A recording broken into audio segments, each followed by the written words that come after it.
We agreed to meet a few hours after the funeral, in the Frogmore Gardens, by the old Gothic ruin. I got there first.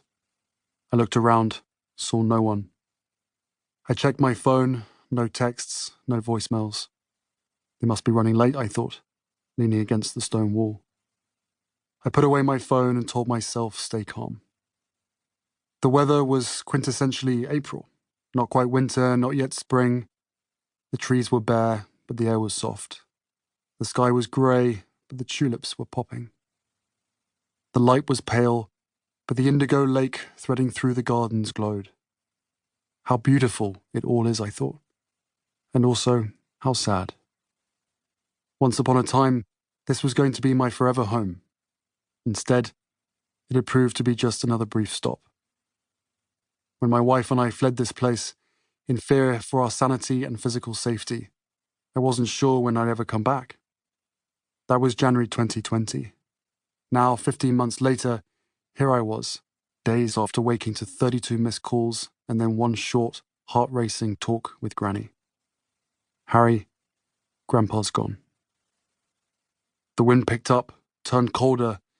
I hunched my shoulders, rubbed my arms, regretted the thinness of my white shirt. I wished I'd not changed out of my funeral suit. I wished I'd thought to bring a coat.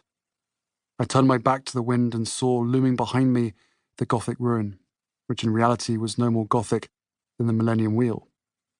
Some clever architect, some bit of stagecraft, like so much around here, I thought.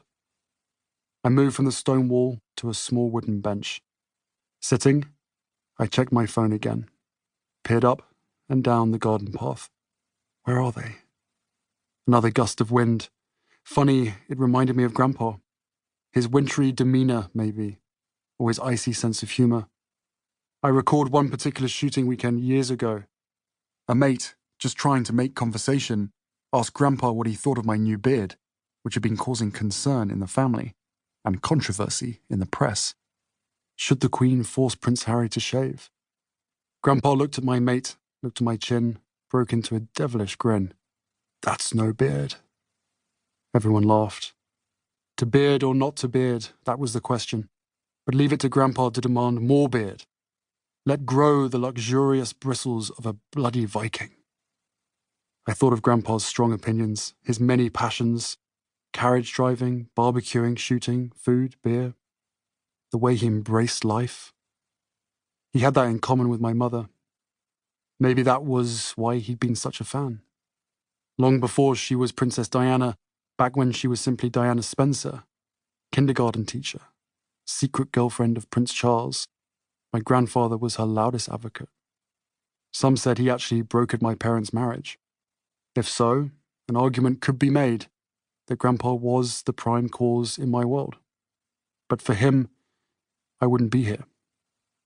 Neither would my older brother.